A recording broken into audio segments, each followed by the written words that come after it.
quick deck here. We're going to be going forward in the February ranked. We're going to clear the dailies. A few changes have been made. We have relegated our boy Omnath to a sideboard card against aggressive decks if we run into them. I don't know if we will. We're also going to be running 2 copies of Kaito the Dancing Shadow. This card has relevant abilities for everything we want. It can bounce back anything that hits the opponent, so we have some good flying evasion with the Wandering Mind and obviously Niv Mizzet. Static, just draw a card, is good in a top deck war. And his -2 is a blocker which can also gain us life, and Death Touch can just stop a lot of swing in strategies. Very good. Other thing is the prominence of Rakdos and the mono black has led me to lean more back into my boy Edgar. I think he is way underplayed. I think his abilities are really good. The fact that he's basically a 2-for-1 if your opponent wants to get rid of him, or they have to burn their exile removal on him, makes him really resilient, and lifelinkers are never to be overlooked in my opinion. So other than that, it's pretty much exactly the same list. We've just added a couple of Alpine Moons if we run into the Dread, which is the current mono green menace, which I'm crossing my fingers that the next Pro Tour is the beast that gets it banned, but we'll see how that goes.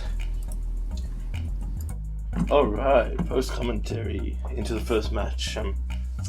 Champagne here. Mullen 1 land into a 1 land into a 6/7 land, technically with a mana rock. Looking at this, I don't know what to keep here, so I decided I'll get rid of the Fable Passages, or then I just maybe won't. I think I end up with 1 of 1. My logic here. See, I'm having trouble because I'm trying to decide on my colours. Here's the deal, I figured that I can just get a red out based on what I first draw, and I draw Niv, so we immediately draw a 5-drop. Our opponent is playing a Yorion here, so spoiler alert, this becomes the Enigmatic Incarnation deck, and I pretty much realized this when they play Bitter Reunion. So what I know with this deck is we just have to counter their key enchantments. Basically, it's a bunch of powerful do-nothing enchantments that they stack into super powerful creatures. So we get a Celestus down, so we've got a Niv next turn if we need it. They drop an Omen of the Forge. It's quite a fun build of it, from what I remember playing this match. Archon of Sun's Grace, so any that they play enchantment, they get 2/2. We'll respond with our own flyer, which is significantly bigger. Reload! We hit pretty bad, we only get a Growth Spiral and a Vanishing First, but that does answer the Archon of Sun's Grace. Luckily they don't drop the Enigmatic Incarnation here, or we could have been in trouble. They just keep digging with Omen of the Sea. Now, drop a land. I go for the Vanishing First immediately in case they have some shenanigans like another Flash Omen, which they don't seem to have. So I then decide to push in with Niv, and we'll use Leyline Binding to answer whatever they use. Fortunately, this bites me in the backside because we get the new Elish Norn. So our removal is an ETB, which she shuts down. And this is me double checking that it is, so yeah, we're in trouble. She gains haste and hits us for 4. Now we can win this race, so I decide to just drop some creatures in, see what's going on here. This is where I find it interesting. It's not a triggered ability that the Saga gets the first counter. I didn't realize this when I was first playing it, so I just wanted to test it. They give me a Shaman, so I decide to come up the board. I go Paradise Druid into Goblin there. They drop the Enigmatic, and now we don't have removal for it, so this is bad. They drop their own Fable of the Mirror Breaker. And here's the problem now. They're going to double up their removal, and they have a good spray of 2 and 3 drops to get some killer creatures here. In the end step, they get Deputy Detention, which double triggers thanks to their Elish Norn. So we lose both our Fable and our Niv Mizzet here. Now if we could draw removal for that, it'd be great. So I decide, cycle the land, draw a land, play the land, drop another Fable just to get another board presence going, and see where we go from here. Opponent loots again. They drop a Zur. They drop a Knight of Autumn. And I choose to concede here because this is going to kill our Celestus and our Fable. So we're not going to get to loot. And I don't want to get too much of the deck down. So, against a combo deck, I decided to keep it all as it is because I'm not sure how heavy they are into creatures. They did hard cash the Elish, so I don't know if that's a playset or just a one-off. We have an acceptable hand here, but we desperately need green, so fingers crossed that we can top deck the green. And it looks like we're being punished for our arrogance. Just kidding, we always get it. Better lucky than good. Right, they've got all their land bases now, so I know here that they're probably going to have the Enigmatic here. They flash in an Omen. So what we need to make sure here, we only hit Assassin's Trophy and Wandering Mind here. We just got to dodge this turn. If we can dodge this turn, we'll have an Assassin's Trophy. They play a Skyclave to get rid of our Powerless Druid. That's perfect for us. So we have Vanishing Verse, they can take out any other mono-colored permanents. Ultimately, I choose here to go for an aggro plan. We'll protect the Niv while also just putting pressure on their life totals. But I choose to remove the Fire of Invention because I want them to actually pay mana.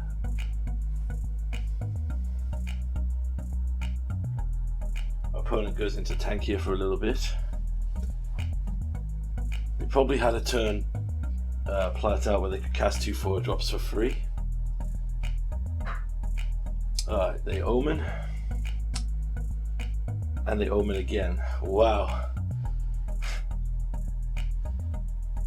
They hit their 5th land drop. Ultimately here, I consider, and then in the end I believe I go for Fable. Or do I Wandering? No, I go for Wandering to dig. Find another Vanishing Verse here, so that's another permanent we can answer. Pressure again with Niv, and now we have Lethal on the board if we can protect our board. So we've just got to dodge an absurd thing removal. Now, we put a stop on the second main phase here, because they go for Leyline Binding here, which is going to take out our Niv. But then they concede because they know we have Assassin's Trophy and Vanishing Verse. That seemed a little fast. Anyway, now that we know they're way heavier into the combo, we bring in all of our countermeasures, so all of our counters. We go down a bit more of our creature removal. So Scorn comes out, Clarions come out. Sadly go down a Kaito and an Edgar because this game's going to be won more with attrition, I think. Basically, who does their thing first? If I get a 6/6 that they can't deal with, it's done. If they get their engine going, I'm done. Relatively slow hand, but I choose to keep it. Turn 2 Mana Dork, which will be pretty solid here, if we can draw a few more lands. So of course we draw a Niv first. Alright, turn for Paradise Druid. They flash in Omen of the Sea. So, we have a Fortsies for next turn, but I consider against using it. So I use my Fable Passage here and decide to pass because I have Dovin's Veto. And I'm pretty sure that, they go straight for the Enigmatic Incarnation, so we just veto it. Decide to pick up our next source, which should be black here, so we can free Fortsies next turn. We rip another tap land because I didn't get my basics and use the Fortsies. I choose the other Enigmatic Incarnation because it's going to be how they're going to chain in their deck, and I ultimately just have to stop them before they can play the Agent of Treachery. So we're going to see what they follow up with here. Shocker land in, play Yorion. That's fair on us.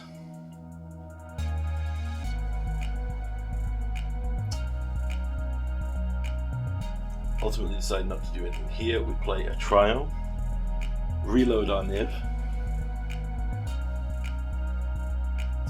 We hit again 2 cards. It's a 2-card video apparently. But these are good cards. We can Assassin's Trophy the Yorion, and we have Vanishing Verse for the inevitable Leyline Binding that they'll use to try to get rid of our Niv. They drop Yorion to blink their omens to try and dig some more lands out, I think. We hit a Drown in the Loch. They got 2 cards in the graveyard currently, so it can't counter anything. But I'm hoping that we can force them to drop more stuff in there. That was my plan. Wandering Mind digs, and I find a Mystical Dispute. So now, essentially, the Agent of Treachery is going to cost them 10. They don't block Niv and go down to 10, so now we're in a really good position here. They drop a Fable of the Mirror Breaker and a tap land. So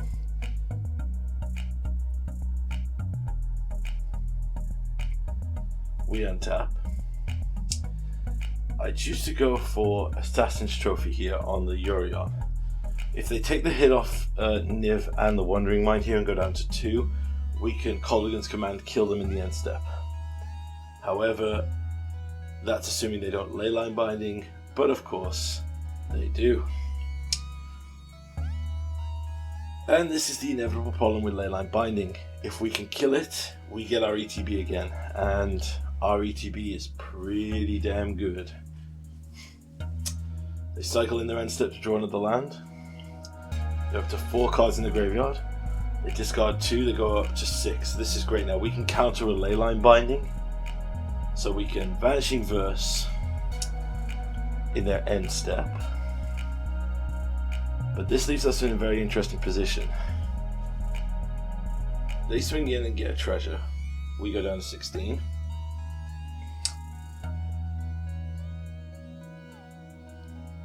They sacrifice their Omen, so they're down to 7 now, so we can even Drown in the Loch the Agent of Treachery. They Renegade Rallier, and I realize this will put them down to 6. But the only thing they can really get back here is the Omen of the Sea or a land, so I'll let them have it. And now in the end step, we Vanishing Verse the Leyline Binding. And this is where they mess up. They could resolve another Leyline Binding here while I'm effectively tapped out. Reload! But they ultimately let me untap with Protective Magic to keep that Niv safe. So that's ultimately, I think, what cost them the game. But it was a good back and forth match. They go for Leyline Binding. They now have a big enough graveyard that we can counter it. And their last card was a counterspell. So a hard fought victory. Good to see that deck coming back. Elishnorn is a good powerhouse for that deck, even as a one-of.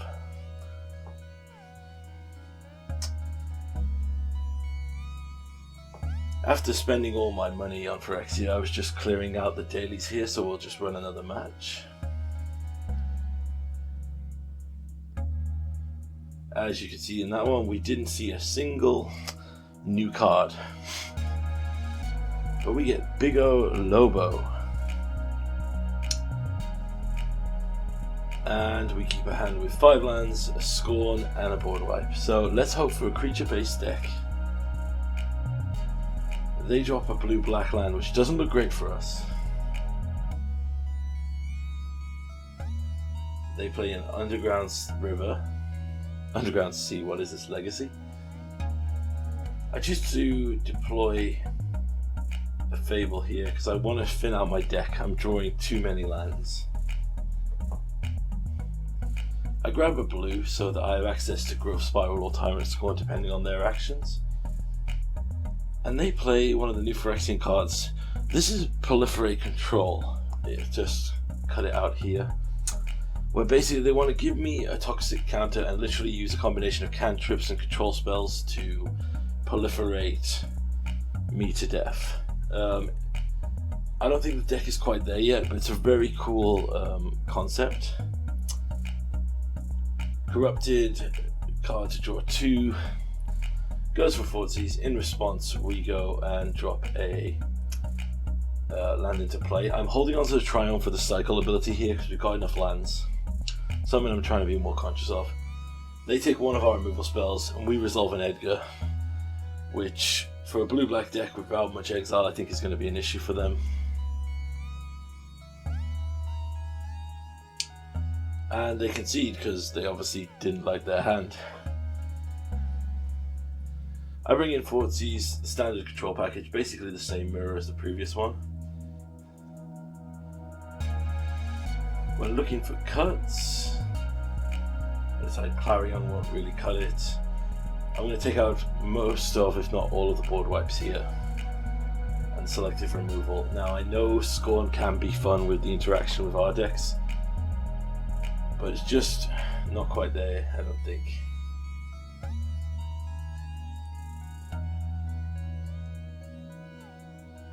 In the end, I decided to take out all the board wipes. They didn't show a proliferate or toxic creature, so I'm wondering how they're going to give me my first infect counter. Poison counter, sorry. It's a good hand. Ramps into, and then we draw even better hands. So they give us a poison counter and draw a card. This is perfect for us now, because now we can Fortseize them and hold up Mystical Dispute. So looking at their hand, there's a lot of proliferate abilities. I ultimately choose to take the negate here because I don't want them having access to counter magic. Mission Briefing will give them access to that counter magic later, but instead I choose to counter their thing from giving me another poison counter. They drop a tap land. We hit the Fable here. We know they don't hold removal, so it's basically a race now. Opponent gives us another poison counter, so we're up to 2. They go for a duress, and that's a complete whiff there. That hand was actually even Fortseize protected. I look at my lands here and realise that I have red-green already, so I'm just going to throw away a few more lands to draw more lands. Attack with the Goblin to create a treasure, which lets us cast an Immizit while their shields are down. This is a good hit. We get first reload. We get all these cards. I get rid of Vanishing Verse because I still haven't displayed a permanent I could remove with it. They go and proliferate me up to 3 with basically a anticipate with proliferate. Drop a land, shock it in. Right, they're down to 2 mana now. Our Saga flips. We get our Fable Passage into play here, and we go for the attack. So this is a 2-turn clock. I'm going to hold on to our effects here. So our opponent has exile removal, which is very good.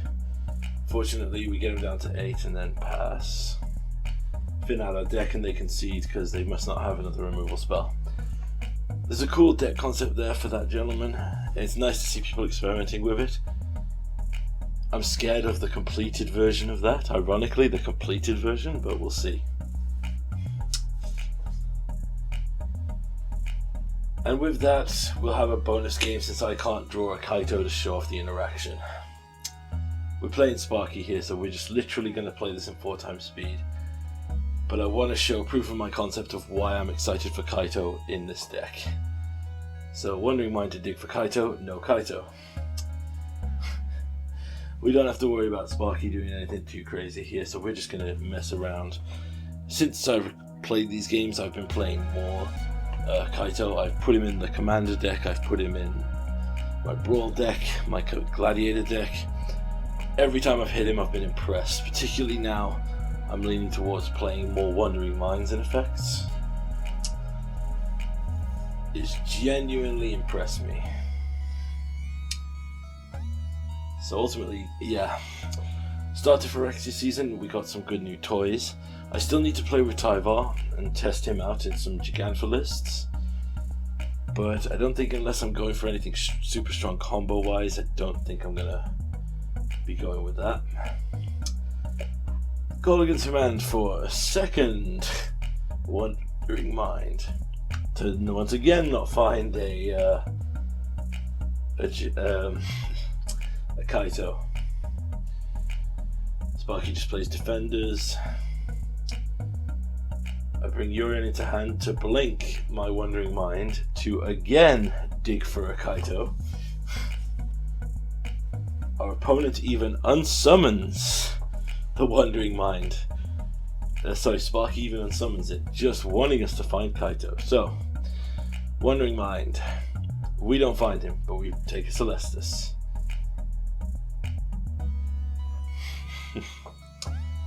I use Yorion to end step Flicker. And again, don't find a Kaito, but take a double Fable. So I'm going to throw Fables, everything I can at this. So, Celestus for looting, Fable, Fable again. I'm going to swing in with a Kaito, just for the, not a Kaito, with a Yorion for the hell of it. Now we're going to dig 5 cards deep, 6 cards deep even. And there he is, the first card, of course. So this is just what I want to explain with my proof of concept in this deck for Kaito is everything in this deck that we want to get back to our hand is flyers. So we can draw a card with Kaito, move to combat, attack with our 2 flyers. We can return either one here, so I'm going to return Yorion. Use our mana dorks here. Activate Kaito a second time to draw a second card. And then replay Yorion. So you could imagine if this was Niv, how insane this would be. I'm also just going to blink the sagas to get more goblin tokens because reasons. And there's a second Kaito because how insane is this? Yes, anyway, this is part of the fun with the Kaito. Another interaction which is very fun, which I don't show here, is using the Fable of the Mirror Breaker flipped to copy Kaito's drones because they are essentially going to die anyway as tokens, so swinging in to get double Kaito activations is absolutely insane. Yeah, it doesn't synergize very well with Edgar, but Edgar's there for a different reason. He's there to be super resilient. Right now I'm just digging to try and show you a Niv Mizzet for the heck of it. There we go. And we find our Kaito in that Niv Mizzet. So, here's another thing people forget about this Kaito is he has the ability to force people not to be able to attack. So all in all, Kaito's cool with this deck. I hope you enjoyed the video.